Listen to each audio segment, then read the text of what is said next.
வார்டை சார்ந்த நிர்வாகிகள், இங்கு வருகை புரிந்திருக்கும் நம்முடைய ஜெயின் உறவினர்கள் அனைவருக்கும், அதே போல நலத்திட்ட உதவிகளை பெற வந்திருக்கும் பயனாளிகளுக்கும், இந்த ஜெயின் அமைப்பை சார்ந்த அனைத்து பெரியோர்களுக்கும் என்னுடைய மனமார்ந்த வணக்கங்களை நான் தெரிவித்துக் கொள்கிறேன்.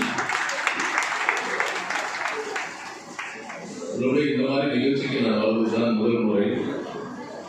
நான் வந்தோடனே தமிழ்நாட்டில் இருக்கிறதா இல்லை வேற எங்கேயாச்சும் இருக்கிறதா எனக்கு தெரியல. நான் வந்த உடனே ஹிந்தியில் பேசிட்டு இருந்தாங்க. அப்புறம் நம்முடைய மக்கள் எல்லாமே எல்லாம் கொஞ்சம் வேற மாதிரி இருந்ததுனால நான் டக்குன்னு வேற எங்கேயும் வந்துட்டோமோ, கார்லாம் வந்தனால ஃப்ளைட்டை பிடிச்சி வேற எங்கேயாச்சும் வந்துட்டேனான்னு தெரியலையே அப்படிங்கிற ஒரு சின்ன ஒரு ஆச்சரியம். ஏன்னா நான் நம்முடைய சரளா ராஜேஷ் ஜெயின் மரியாதைக்குரிய அவங்க பேசும்போது ரொம்ப அழகாக எல்லாத்தையும் எடுத்து சொன்னாங்க, சிறப்பாக பேசினாங்க. இந்த அளவுக்கு ஒரு நம்முடைய இந்த கலந்து கொண்ட வர இருக்கிற அந்த நம்மளை பற்றி இந்த அளவுக்கு குறிப்பெடுத்து வச்சிருக்கிறது ரொம்பவே ஒரு பாராட்டக்கூடிய விஷயம். எப்படி எங்கள் ஊர்லலாம் அவங்களுக்கு எங்களுடைய கையால் ஒரு நலத்திட்ட உதவிகள் வழங்கக்கூடிய இந்த நல்ல வாய்ப்பை பெற்று தந்த நம்முடைய அமைச்சர் அண்ணனுக்கு மீண்டும் என்னுடைய நன்றிகளை நான் இந்த நேரத்தில் சொல்லிக்கொள்ள விரும்புகிறேன். உள்ளபடியே தமிழோட உச்சரிப்பு ரொம்ப அழகாக இருந்துச்சு. நம்முடைய தமிழர்கள் எந்த அளவுக்கு நல்ல முறையில் பேச முடியுமோ அந்த அளவுக்கு கொஞ்சம் கூட குறையாம நல்லாவே பேசுறீங்க. உங்களுக்கு எல்லோருடைய சார்பாக வாழ்த்துக்கள். பல வருடங்களாக இந்த தமிழ்நாட்டை நம்பி இங்கே பல்வேறு தொழில் செய்து இன்னைக்கு இந்த தமிழ்நாட்டிலே முதலீடும் செஞ்சு இன்னைக்கு பல குடும்பங்களாக இன்னைக்கு உங்களுடைய மனைவி, மக்கள், உங்களுடைய கணவர் மற்றும் உங்களுடைய உறவினர்களோட இந்த தமிழ்நாட்டில் இருந்து ஒரு பாதுகாப்பான மாநிலமாக உணர்ந்து இருக்கக்கூடியது நம்முடைய திராவிட இயக்கம், மிக முக்கியமாக திராவிட முன்னேற்ற கழகம். இன்னைக்கு பேசும்போது இதுக்கெல்லாம் பாதுகாவலராக இருக்கக்கூடியவர் நம்முடைய அமைச்சர் அண்ணன் என்று நீங்கள் பெருமையாக பேசுறீங்க. இந்த பெருமை, உங்களுடைய நன்றி எல்லாம் வர இருக்கிற 2026 தேர்தலில் நம்முடைய அமைச்சர் அண்ணன் அவர்களை நீங்க கடந்த முறையில நீங்க எப்படி வெற்றி பெற செஞ்சீங்களோ அதை விட 3-4 மடங்கு அதிகமா நீங்க அவர்களுக்கு வாக்களித்து உங்களுடைய நன்றிகளையும் வாழ்த்துக்களையும் உங்களுடைய கொடுக்க வேண்டிய அந்த வெற்றியின் சதவீதத்தின் மூலமா நம்முடைய அமைச்சர் அண்ணனுக்கும் மாதவரும் முதலமைச்சருக்கும் திமுகவுக்கும் தர வேண்டும் என்று நான் தாழ்மையாக கேட்டுக்கொள்கிறேன்.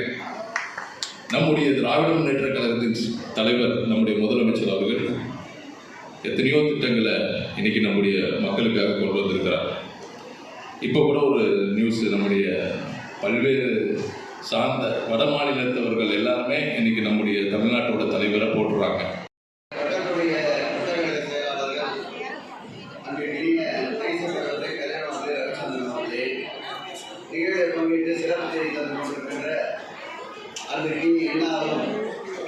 வட இந்திய மக்கள் யார் பின்னால் சென்றாலும் நான் உறுதியாக கலைஞர் பின்னால், தமிழக முதல்வர் தளபதி பின்னால் தான் இருப்பேன் என்று தொடர்ந்து எங்களுக்கு ஆதரவு கொண்டிருக்கிறார். அருமைக்குரியவர் தியாகராஜ ஜெயின் அவர்களே, சிறுபான்மையினர் ஆணைய உறுப்பினர் அன்றைய ரவீன்குமார் தப்லா அவர்களே, இந்த சிறுபான்மை ஆணையர் உறுப்பினர் என்பது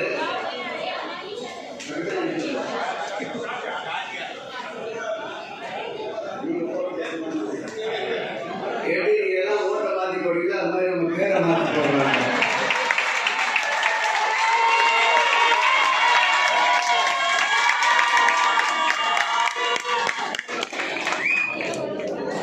சிறுபான்மையினர் உரிமைக்குரிய ஆணையாளராக கடந்த முறை அருமையின் தியாகராஜ ஜெயின் அவர்கள் இருந்தார்.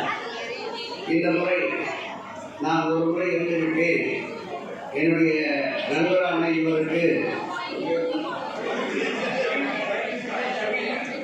ரவி காரியாலா ஜெயின் அவர்களுக்கு இந்த முறை வாய்ப்பு தாருங்கள் என்று தனக்கு வருகின்ற அரசு பதவியை கூட நண்பனுக்கு விட்டு தருகின்ற உயர்ந்த எண்ணம் கொண்ட அந்த கிரிய பேட்டா ஜெயின் அவர்களை மீண்டும் ஒரு முறை அன்போடு நன்றியோடு கடமை கூட கடமைப்பட்டிருக்கிறேன்.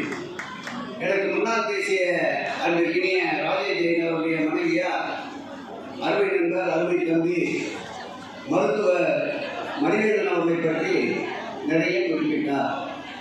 அவர்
आप अपने अपने जगह पे खड़े, आपके जगह पे आगे सबको एक